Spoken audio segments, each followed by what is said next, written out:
जो शुरू करते हैं अपनी एक्सरसाइज 13.3। ठीक है, तो ये हमारी लास्ट एक्सरसाइज है 12वें चैप्टर की, जिसका नाम है अनुपात और समानुपात। पहला क्वेश्चन कह रहा है यदि 60 मीटर कपड़े का मूल्य 1470 रुपये हो तो 5 मीटर कपड़े का मूल्य ज्ञात करना है। ठीक है, तो बहुत ही सिंपल क्वेश्चन है। करना कैसे है भाई, हमको पता है 7 मीटर कपड़े का मूल्य जो है वो कितना है, 1470 रुपये। ठीक है, तो हम 7 मीटर का पता है तो हम 1 मीटर का निकाल सकते हैं ना, तो हम यहाँ पे लिख देंगे। इसलिए 1 मीटर कपड़े का मूल्य क्या हो जाएगा, ये जो हमारा 1470 लिखा हुआ है इसको हम ये जो 7 मीटर था उससे भाग कर देंगे, तो 1 मीटर का मूल्य जो है वो निकल के आ जाएगा। भाग करते हैं तो 7 एकम 7, ये हमारा 7 दूनी 14, 7 एकम 7 0, 210 रुपये आ जाएगा। मतलब 1 मीटर कपड़े का मूल्य जो है वो हमारा क्या है, 210 मीटर है। इन्होंने कहा है 5 मीटर कपड़े का मूल्य ज्ञात करना, तो हम यहाँ पे लिख देंगे। इसलिए 5 मीटर कपड़े का मूल्य बराबर क्या हो जाएगा, ये जो हमारा 210 आया है इसकी गुणा हम 5 से कर देंगे, तो हमारा क्या हो जाएगा 21 पच्चे 105 होता है। और 0 था ये 0 लगा दिया और रुपये लिख दिया, तो भाई ये 1050 जो है वो हमारा क्या हो जाएगा, आंसर हो जाएगा। बहुत ईजी था, हो गया। अब करते हैं अपना दूसरा वाला क्वेश्चन। तो दूसरा क्वेश्चन जो है वो हमसे क्या कह रहा है, ये कह रहा है एकता 10 दिन में 3000 रुपये अर्जित करती है। ठीक है, 30 दिन में वह कितने रुपए अर्जित करेगी। भाई कितने दिन में, 10 दिन में अर्जित रुपए। ठीक है, यहाँ पे लिख देंगे 10 दिन में अर्जित रुपए, तो कितने रुपए अर्जित करती है, 3000 रुपये। ठीक है, अब हम यहाँ पे लिख देंगे, इसलिए 10 दिन दिया है तो 1 दिन का निकाल लेंगे, इसलिए 1 दिन में अर्जित रुपये बराबर, तो जो है हमारा 3000 जो लिखा हुआ था उसको हम 10, ये जो 10 दिन थे उसी से भाग कर देंगे, तो हमारा क्या आ जाएगा, 0 से 0 कट गया तो हमारा क्या आ जाएगा, 300 रुपये आ जाएगा। मतलब 1 दिन में कितने रुपए अर्जित करती है, 300 रुपये। इन्होंने कहा 30 दिन में वह कितना रुपये अर्जित करेगी, तो हम यहाँ पे लिख देंगे। इसलिए 30 दिन में अर्जित रुपए, तो क्या करेंगे, जो हमारा ये 300 था उसकी गुणा इस 30 से कर देंगे, तो 3 तियाँ हमारा 9 हो जाएगा। और 0 कितने हैं, 1 2 3, 3 0 हैं, 3 0 लगा दिए। मतलब कितने रुपए अर्जित करेगी, 9000 रुपये करेगी। ठीक है, या हम जानते हैं कि 30 दिन जो है 10 का 3 गुना है, तो इसका भी जस्ट 3 गुना कर दो तब भी हमारा आ जाएगा। कई तरीके हो सकते हैं इस क्वेश्चन को लगाने के। ठीक है, 2 तरीके मैंने बता दिए। तो भाई ये रहा हमारा क्वेश्चन नंबर 3। ये कह रहा है यदि पिछले 3 दिन में 276 मिमी वर्षा होती है तो 1 सप्ताह में कितने सेंटीमीटर वर्षा होगी, यह मानते हुए कि वर्षा उसी गति से हो रही है। ठीक है, तो भाई इन्होंने इतने मिमी वर्षा जो है वो बताई है। ठीक है, तो भाई हम निकाल लेते हैं। सबसे पहले यही लिखेंगे 3 दिन में वर्षा, तो 3 दिन में कितनी वर्षा हो रही है, तो यहाँ पे लिख देंगे 276 मिमी। ठीक है, मिमी का मतलब मिलीमीटर। फिर हम यहाँ पे लिख देंगे, इसलिए 3 दिन का दिया था इसलिए हम 1 दिन का निकाल लेंगे। 1 दिन का निकालने से हमारा क्वेश्चन इजी हो जाता है। तो ये जो 276 था इसको इसी 3 से भाग कर देंगे। ठीक है, 3 एकम 3, 3 नेम 27, 3 दूनी 6, तो हमारा क्या आ जाएगा, 92 मिमी। मतलब 1 दिन में हो रही है वर्षा 92 मिलीमीटर। इन्होंने कहा 1 सप्ताह मतलब 7 दिन, तो हम यहाँ पे लिख देंगे। इसलिए 1 सप्ताह, चाहे 1 सप्ताह लिख दो, ठीक है, चाहे 7 दिन लिख दो। ठीक है, इसलिए 7 दिन में वर्षा कितनी होगी, तो ये जो हमारा 92 आया था इसकी गुणा हम 7 से कर देंगे, तो क्या आ जाएगा, 7 दूनी 14, 1 हासिल और 7 नेम 63, 63 और 1 हो जाएगा 64। ठीक है, इतनी मिमी आ गई, 644 मिमी मतलब 644 मिलीमीटर। पर इन्होंने कहा था कितने सेंटीमीटर वर्षा हो रही है। ठीक है, कितने सेंटीमीटर, अब इसको मिलीमीटर को हमें सेंटीमीटर में चेंज करना होगा। तो भाई सेंटीमीटर में हम इसको कैसे चेंज करेंगे, तो भाई इसको भी देख लेते हैं। तो भाई क्या होता है, 1 सेंटीमीटर जो होता है वो हमारा 10 मिमी के बराबर होता है। ठीक है, 10 मिमी के बराबर होता है। ठीक है, या हम कह सकते हैं 1 मिमी जो होता है, ठीक है, वो हमारा 1/10 सेंटीमीटर के बराबर होता है। अब हमारे पास कितने हैं, यहाँ पे स्पेस कम है, ठीक है, लेकिन समझ आइएगा, इसलिए 644 मिमी जो हो जाएगा कितने सेंटीमीटर के बराबर हो जाएगा, तो जो हमारा 644 है इसको 10 से भाग कर देंगे तो हमारा क्या आ जाएगा 64, 1 0 लगाया ना तो 0.1 अंक खिसकेगा बाईं तरफ, 64.4 सेंटीमीटर क्या हो जाएगा, 64.4 सेंटीमीटर आ जाएगा। सेंटीमीटर में आंसर चाहिए तो 64.4 सेंटीमीटर आ जाएगा।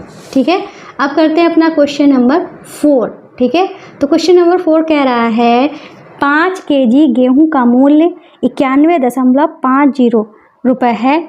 ठीक है, 5 केजी का दे दिया है तो इन्होंने कहा 8 केजी का बताओ, फिर बोला है कि 183 रुपये में कितना खरीदा जा सकता है। ठीक है, तो हम यहाँ पे सबसे पहले क्या करेंगे, यहाँ पे लिख लेंगे 5 केजी गेहूं का मूल्य। 5 केजी गेहूं का मूल्य जो है वो है 91.50 रुपये। फिर हम इसलिए क्या करेंगे, 1 केजी गेहूं का मूल्य निकालेंगे। तो 1 केजी निकालने के लिए जो हमारा 91.50 था उसको हम इस 5 से भाग कर देंगे। ठीक है, तो हमारा क्या आ जाएगा, 5 से काटेंगे 5 एकम 5, इसको काटेंगे 5 एकम 5, 4 बचा, 5 8 40, 1 बचा, दशमलव लगा दिया दशमलव की जगह पे, और 5 3 15, ठीक है, और 0 उतार दिया तो हमारा क्या आ जाएगा 18.30 रुपये। मतलब 1 केजी का मूल्य जो है 18.30 रुपये है। फिर हम क्या करेंगे, इन्होंने 8 केजी का बताया है तो हम यहाँ पे लिख देंगे, इसलिए 8 केजी गेहूं का मूल्य क्या हो जाएगा, ये जो 18.30 आया है इसकी हम 8 से गुणा कर देंगे तो 0, 8 से 0 कोई जरा 0, और 8 3 24, ठीक है, 2 हासिल हुआ, और 8 और 64 65 66, 6 हासिल हुआ, 8 एकम 8, 8 में 6 जोड़ा तो हो गया हमारा 14। ठीक है, और दशमलव जो है 2 अंक के पहले है तो इधर से दशमलव 2 अंक के पहले ही लगा दो, 2 अंक हो गए, यहाँ पे दशमलव लगा दिया तो हमारा क्या आ गया है 146.40 रुपये। मतलब 8 केजी गेहूं का मूल्य जो है 146.40 रुपये आ गया है। ठीक है, अब इन्होंने क्या कहा है दूसरे वाले क्वेश्चन में, 183 में कितना गेहूं खरीदा जा सकता है। ठीक है, 183 रुपये में कितना गेहूं खरीदा जा सकता है। तो इसके लिए हम क्या करेंगे भैया, हमने देखा था कि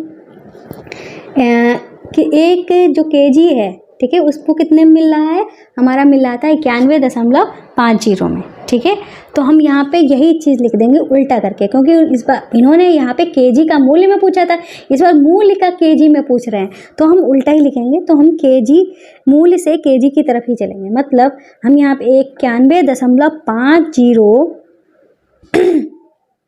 में खरीदा गेहूं, अब इन्होंने उल्टा पूछा है ना तो हम उल्टा ही लिखेंगे। इतने में बताया था कि उन्होंने इतने में 5 केजी खरीद रहे थे तो हम यहाँ पे लिख देंगे 91.50 में खरीदा गेहूं बराबर कितना, 5 केजी। ठीक है, अब हम यहाँ पे लिख देंगे, इसलिए 1 रुपये, ये यहाँ पे ये रुपये हैं तो यहाँ पे लिख देंगे, इसलिए 1 रुपये में खरीदा गेहूं बराबर, तो क्या करेंगे, ये जो हमारा 5 केजी है इसको हम इससे भाग कर देंगे, 91.50 से भाग कर देंगे। ठीक है, तो ये हमारा जो आएगा केजी में ही आएगा। अब हम क्या करेंगे, हमसे कहा क्या गया है 183 रुपये की बात की गई है।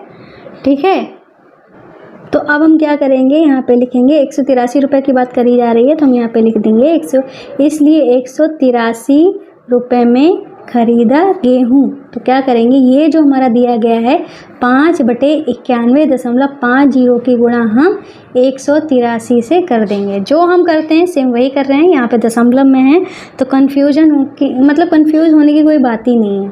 ठीक है, इतना हो गया। अब हम क्या करेंगे, इसको काटेंगे।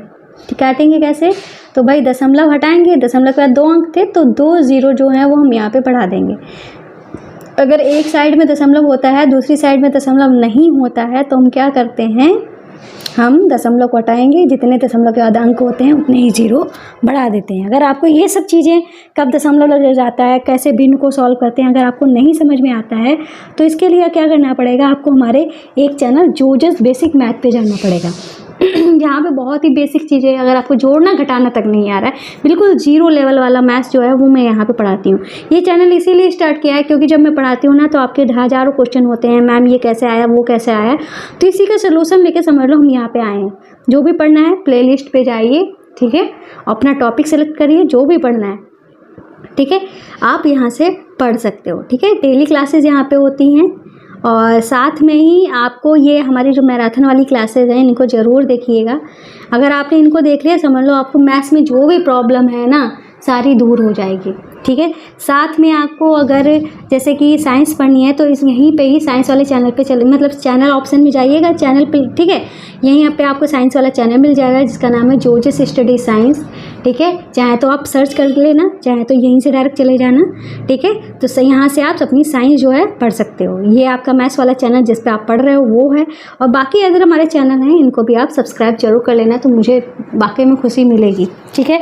तो इतना काम जो है आप ज़रूर कर लेना। अब चलते हैं क्वेश्चन पे, तो अब हम इसको काटेंगे। 0 से 0 हमारा कट गया, यहाँ पे 50 है, यहाँ पे 915 है। अब हम क्या करेंगे कि भाई काटते हैं 183 को हम अगर हम 5 से गुणा करके देखते हैं 183 की, तो यहाँ पे सिंपल से छोटी सी गुणा कर लेते हैं 183, कुछ आसान हो जाए इसलिए मैं ऐसा कर रही हूँ। 5 या 15, 5 8 40, 1 41, 5 1 5, 5 4 9। तो हमने देखा 583 का 5 से गुणा करते हैं तो 915 आ रहा है हमारा, यहाँ पे नीचे 915 ही है। तो 183 183 पंजे 915 और 5 एकम 5, 5 दहामन 50, मतलब हमारा क्या आ गया है 10 kg आ गया है। मतलब 183 रुपये में हम कितना गेहूँ खरीदेंगे, 10 kg गेहूँ जो है वो हम खरीदेंगे, ठीक है। तो ये बी वाला पार्ट भी हमारा कंप्लीट हो गया है। अब करते हैं अपना क्वेश्चन नंबर 5। तो भाई हमारा क्वेश्चन नंबर 5 जो है वो क्या कह रहा है, पिछले 30 दिनों में तापमान 15 डिग्री सेल्सियस गिरता है। मतलब पिछले 30 दिनों में तापमान जो है कितना गिर रहा है, 15 डिग्री सेल्सियस गिरता है। यदि तापमान में गिरावट इसी गति से जारी रहे तो अगले 10 दिनों में तापमान कितने डिग्री गिरेगा, ठीक है। तो कितने डिग्री गिरेगा ये हमें पता करना है। तो इसके लिए हम क्या लिखेंगे यहाँ पे, तो सबसे पहले लिखेंगे 30 दिन में तापमान में गिरावट, ठीक है। 30 दिन में तापमान कितना गिर रहा है, तो भाई वो गिर रहा है हमारा 15 डिग्री सेल्सियस, ठीक है। सेल्सियस भी लिख दो, सेल्सियस में है, इतना हमने लिख दिया। फिर इसके बाद इन्होंने क्या कहा है, हम 30 दिन का तापमान में गिरावट जो है वो हमने निकाल दी। अब हम एक दिन में गिरावट देखेंगे, तो एक दिन में गिरावट कैसे पता चलेगी, ये जो 15 लिखा है इसके बटे में हम 30 को पहुंचा देंगे। तो अब हम यहाँ पे क्या लिखेंगे, इसलिए एक दिन में तापमान में गिरावट, ठीक है, बराबर क्या हो जाएगा, हमने क्या बताया था 15 डिग्री सेल्सियस हमारा 30 दिन में था, ठीक है। 30 दिन में था 15 डिग्री सेल्सियस, तो हमने 15 को 30 से भाग कर दिया, ठीक है। तो भाई काट देते हैं, तो हमारे ये 15 डिग्री सेल्सियस को 15 ही लिखेंगे और बटे में 30 कर देंगे। 15 एकम 15, 15 दूनी 30, तो हमारा क्या आ जाएगा 1/2 आ जाएगा। क्या आ जाएगा 1/2 आ जाएगा, ठीक है। इतना आ गया 1/2 डिग्री, मतलब एक दिन में कितना गिर रहा है 1/2 डिग्री सेल्सियस जो है तापमान हमारा गिर रहा है, ठीक है। अब इन्होंने कहा 10 दिन में, तो हम यहाँ पे लिख देंगे इसलिए 10 दिन में तापमान में गिरावट। तो क्या कर देंगे, जो हमारा आधा डिग्री सेल्सियस आया है इसकी गुणा हम 10 से कर देंगे, ठीक है। तो क्या करेंगे 1/2 की गुणा कर देंगे 10 से, 2 एकम 2, 2 पंचे 10, तो हमारा क्या आ जाएगा 5 डिग्री सेल्सियस, ठीक है। तो ये हो जाएगा हमारा आंसर। इन्होंने कहा अगले 10 दिनों में तापमान में कितनी गिरावट होगी, तो वो हो जाएगी हमारी 5 डिग्री सेल्सियस, ठीक है। इस तरीके से हमारा क्वेश्चन नंबर 5 भी कंप्लीट हो गया। अब करते हैं अपना क्वेश्चन नंबर 6। ये कह रहा है साइना 3 महीने का किराया 15,000 देती है, उसे पूरे वर्ष का किराया कितना देना होगा यदि वर्ष भर किराया जो है समान रहे, ठीक है। तो भाई हमने देखा है कि 3 महीने का किराया जो है वो कितना है, 3 महीने का किराया है 15,000 रुपये, ठीक है। फिर हम 3 महीने का पता है तो हम इसलिए 1 महीने का निकाल लेंगे। 1 महीने का किराया क्या हो जाएगा, ये जो 15,000 है इसको हम 3 से डिवाइड कर देंगे, क्योंकि 3 का ही 15,000 है ना, तो हम 15,000 को 3 से डिवाइड कर देंगे तो 1 महीने का आ जाएगा। 3 एकम 3, 3 5 15 और 0 0 0, मतलब क्या आ जाएगा 5,000 रुपये हमारा 1 महीने का किराया जो है वो आ जाएगा। ठीक है, इन्होंने कहा है पूरे वर्ष का किराया कितना होगा। पूरे वर्ष में हमारा कितने दिन होता है, हम जानते हैं कि एक वर्ष जो होता है वो 12 महीने के बराबर होता है। ठीक है, यहाँ पे लिख देंगे, इसलिए 12 महीने, ठीक है, 12 महीने मतलब एक वर्ष का किराया हमको बताना है। ठीक है, किराया कैसे करेंगे, तो भाई जो 1 महीने का किराया है कितना है 5,000, उसकी हम 12 से गुणा कर देंगे तो 12 पंचे क्या हो जाएगा 60, मतलब 60,000 रुपये जो है वो एक वर्ष का हमारा किराया हो जाएगा। ठीक है, तो इस तरीके से क्वेश्चन नंबर 6 भी हमारा पूरा हुआ। अब करते हैं अपना क्वेश्चन नंबर 7। तो क्वेश्चन नंबर 7 क्या कह रहा है भाई, ये कह रहा है 4 दर्जन केलों का मूल्य 180 रुपये है और 90 रुपये में कितने केले खरीदे जा सकते हैं, ये हमसे कह रहा है। ठीक है, तो भाई इन्होंने क्या कहा है 4 दर्जन, ठीक है, 4 दर्जन केलों का मूल्य, तो 4 दर्जन केलों का मूल्य इन्होंने बताया है 180 रुपये।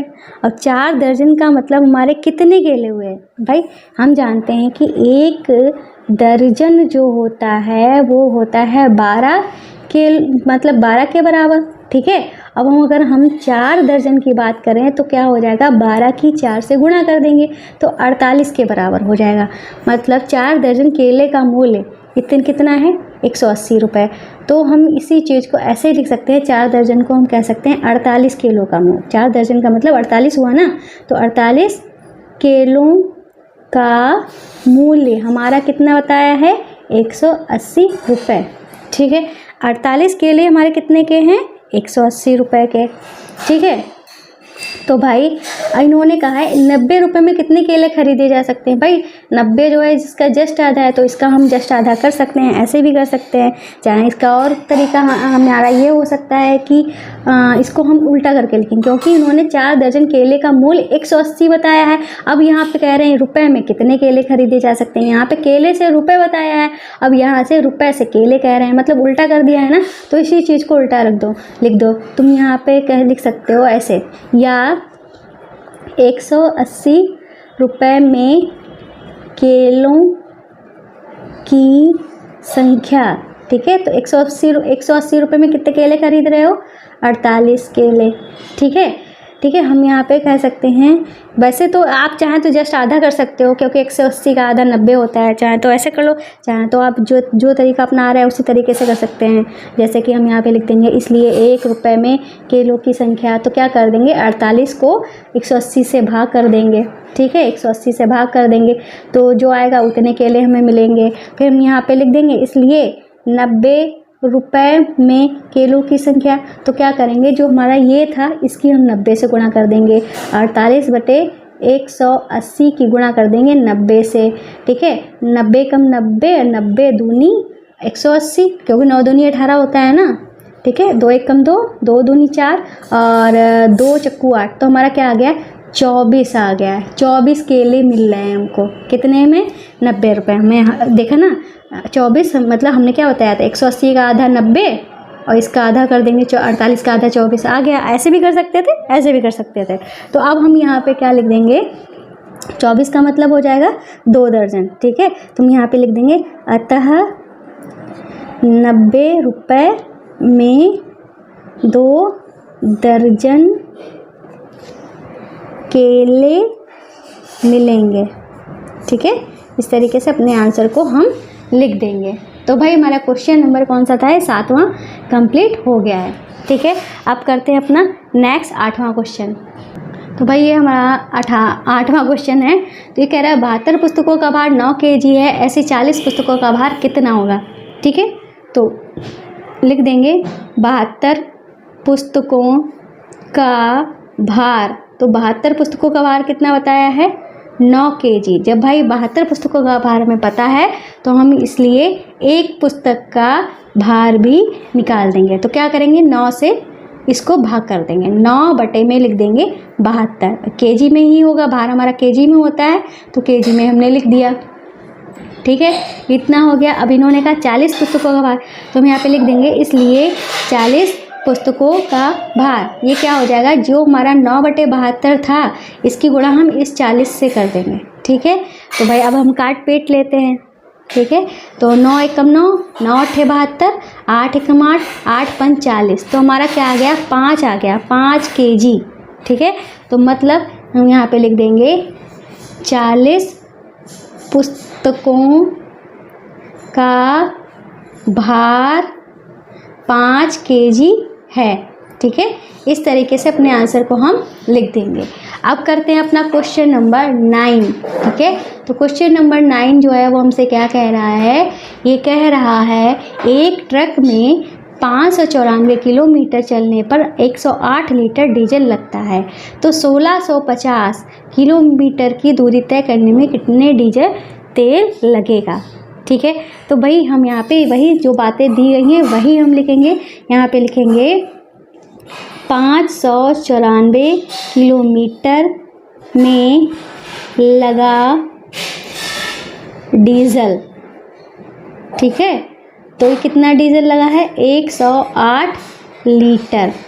ठीक है, फिर हम यहाँ पे निकाल लेंगे इसलिए 1 किलोमीटर में लगा डीजल। तो क्या करेंगे, ये जो हमारा 108 है इसको हम 594 से कर देंगे भाग और यहाँ पे लिख देंगे लीटर। मतलब 1 किलोमीटर जब चलेंगे तो इतने लीटर खर्च होगा। यहाँ पे इसको काटने की अभी ज़रूरत नहीं है, बाद में ही काटो जो ज़्यादा बेटर है। तो यहाँ पे लिख देंगे इसलिए 1650 किलोमीटर में लगेगा डीजल हमारा कितना, ये जो हमारा दिया गया है 108। ठीक है, 108 बटे में 594, इसकी गुणा कर देंगे 1650 से कर देंगे। ठीक है, अब हम इसको काट पीट लेंगे। ठीक है, तो काटने पीटने के लिए क्या करना पड़ेगा, चाहे तो अलग यहाँ पे अच्छे से काट दो, वहाँ पे स्पेस कम है, और यहाँ पे हम लिख देंगे 108 बटे में 594 गुणे में 1650। ठीक है, तो उससे काट देते हैं, 2 पंचे 10, 2 चक्कू 8, इसको काटेंगे 2 दूनी 4, 1 बचा, 2 नेम 18, 1 बचा, 2 सते 14, ये आया। अब हम अगर काटना चाहें तो हम किससे काटें, हम इससे काट देते हैं, 2 से ही काट देते हैं, 2 से नहीं काटेंगे, 3 से काट देते हैं। 3 से 9, 2 11 7, 3 से काट देते हैं। ठीक है, तो 3 एकम 3, 2 बचा, 3 अठे 24। ठीक है, 3 नेम 27, 2 बचा, 3 नेम 27। फिर हम इसको काट देते हैं 9 से, 9 दूनी 18, 9 एकम 9, 9 एकम 9, 2/11 फिलहाल अभी आया है। ठीक है, अब हमारा क्या ये 11 से कट जाएगा, बिल्कुल कट जाएगा, 11 एकम 11 और 11 एकम 11, 5 बचा, 11 पचे 55 और 0 उतारा। ठीक है, अब नीचे तो कुछ बचा नहीं, कटने वाला कुछ है नहीं, तो हमारे पास 2 गुणे में 150, मतलब 150 दूनी 300, हमारा क्या आया 300 लीटर। मतलब 1650 किलोमीटर अगर चलेगा तो 300 लीटर का तेल लग जाएगा। ठीक है, तो ये हमारा क्वेश्चन नंबर 9 कंप्लीट हो गया। अब करते हैं अपना क्वेश्चन नंबर 10। तो अब चलते हैं अपने क्वेश्चन नंबर 10 पे। क्वेश्चन नंबर 10 पे चलने से पहले हम आपको बता दें, अगर आपको ये हमारे हैंड रिटन नोट्स चाहिए तो इसके लिए क्या करना पड़ेगा, आपको प्ले स्टोर से हमारा ऐप जोजस स्टडी डाउनलोड करना पड़ेगा। ओपन होने के बाद कुछ इस तरीके से दिखता है, यहाँ पे यूपी बोर्ड की बुक है। ठीक है, इसको स्लाइड करोगे, एक सेक्शन आएगा पिंक, ये पर्पल कलर का, इस पर टच करोगे, यहाँ पे एनसीईआरटी के क्लासेस मिलेंगी। ठीक है, यहाँ पे ये क्लासेस एनसीईआरटी के हैं, जैसे कि आप 6th क्लास में हो, आप जो भी आप क्लास में हो उस पर टच करिए। यहाँ पे आपकी हिंदी मीडियम की, इंग्लिश मीडियम की सारी बुक्स मिल जाएंगी। जैसे कि आप मैथ्स पढ़ना है तो मैथ्स सब्जेक्ट पे टच करिए, सारे चैप्टर आपको मिल जाएंगे, स्लाइड करके आप देख सकते हो। जैसे कि आपको मान लो ये दूसरा चैप्टर पढ़ना है तो जो हमारे हैंड रिटन नोट्स हैं वहाँ पे हैंड रिटन नोट्स लिखा रहेगा, जो हमारे प्रिंटेड नोट्स होंगे वहाँ पे प्रिंटेड नोट्स लिखा होगा, जो आपका चैप्टर होगा वहाँ पे चैप्टर लिखा होगा। जो भी आपको पढ़ना है उस पर टच करिए और वहाँ पे पढ़ सकते हो। ठीक है, अगर आपको वीडियोस देखनी है तो इस वीडियोस वाले सेक्शन पे जाइएगा, यूट्यूब वाली सारी वीडियो आप यहाँ पे देख सकते हो। ठीक है, तो ये हमारा ऐप प्ले स्टोर से डाउनलोड जरूर कर लेना। अब चलते हैं इस क्वेश्चन पे। ये कह रहा है राजू ने 150 रुपये में 10 पेन खरीदे, मनीष ने 84 रुपये में 7 पेन खरीदे। ठीक है, ज्ञात कीजिए किसने पेन जो है सस्ते खरीदे हैं। ठीक है, तो हम एक पेन की कीमत निकाल लेंगे जिससे हमें पता चल जाएगा किसने सस्ते खरीदे हैं। तो हम यहाँ पे लिखेंगे राजू ने 10 पेन खरीदे। ठीक है, तो राजू ने 10 पेन कितने रुपए में खरीदे हैं? 150 रुपये में। ठीक है, हम यहाँ पे लिख देंगे इसलिए एक पेन की कीमत, ठीक है, तो 10 पेन की कीमत है 150 रुपये, इसलिए हम अब देखेंगे एक पेन की कीमत क्या है। तो भाई ये जो 150 है इसको हम 10 से कर देंगे भाग, 0 से 0 कट गया। ठीक है, तो हमारा क्या आ गया? 15 रुपये। मतलब राजू के एक पेन की कीमत है 15 रुपये। बात करते हैं मनीष की, तो यहाँ पे लिखेंगे मनीष ने 8 पेन, या मनीष के 8 पेन की कीमत, ऐसे भी लिख सकते हो। ठीक है, 8 पेन खरीदे, कुछ भी लिख सकते हो, सही होना चाहिए बस। ठीक है, कितने रुपए में? 84 रुपये में। अब यहाँ पे लिख देंगे इसलिए एक पेन की कीमत, तो हमारी कैसे निकलेगी? इस 84 से 8 को भाग कर दो, 84 बटे में 8। ठीक है, तो भाई इसको काटेंगे हम। यहाँ पे हमारा 7 पेन है, 8 नहीं है। ठीक है, 7 है, यहाँ पे हम 7 से भाग करेंगे। 7 था तो 7 से ही भाग करेंगे, 8 होता तो 8 से भाग करते। 7 एकम 7, 7 एकम 7, 1 बचा, 7 दूनी 14। तो हमारा क्या आया है? 12 रुपये आया है। क्या आया है? 12 रुपये। भाई राजू के पेन की कीमत 15 रुपये है, मनीष के पेन की कीमत 12 रुपये है।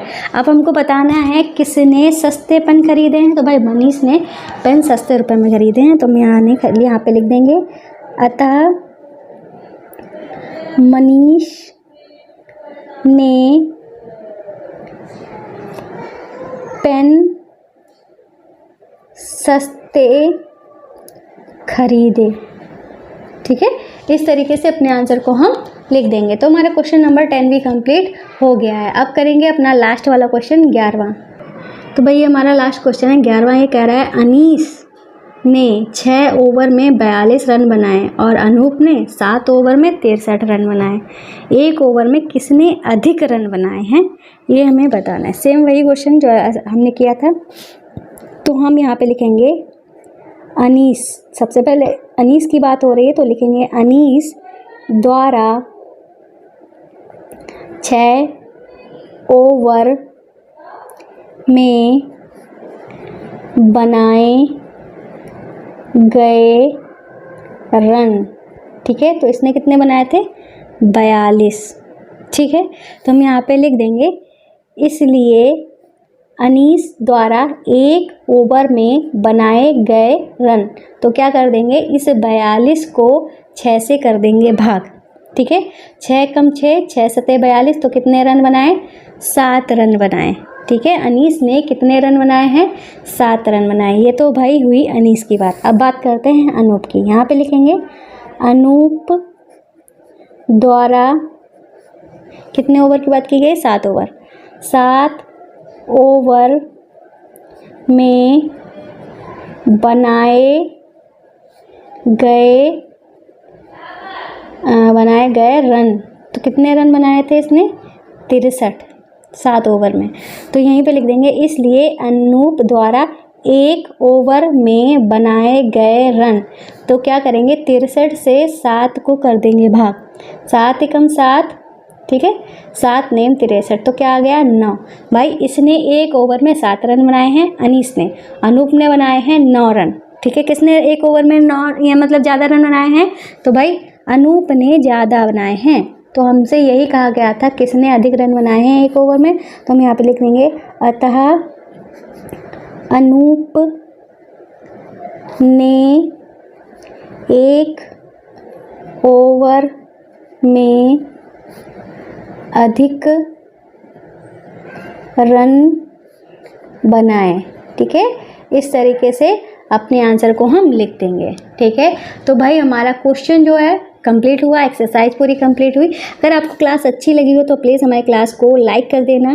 कमेंट बॉक्स में क्लास वाकई में लग रहा हो कि अच्छी बनी हो तो कमेंट बॉक्स में सुपर मैम लिखना मत भूलिएगा। साथ में जिन्होंने चैनल को सब्सक्राइब नहीं किया है वो कर ले, और मिलते हैं नेक्स्ट वीडियो में नेक्स्ट एक्सरसाइज के साथ। तब तक के लिए बाय बाय।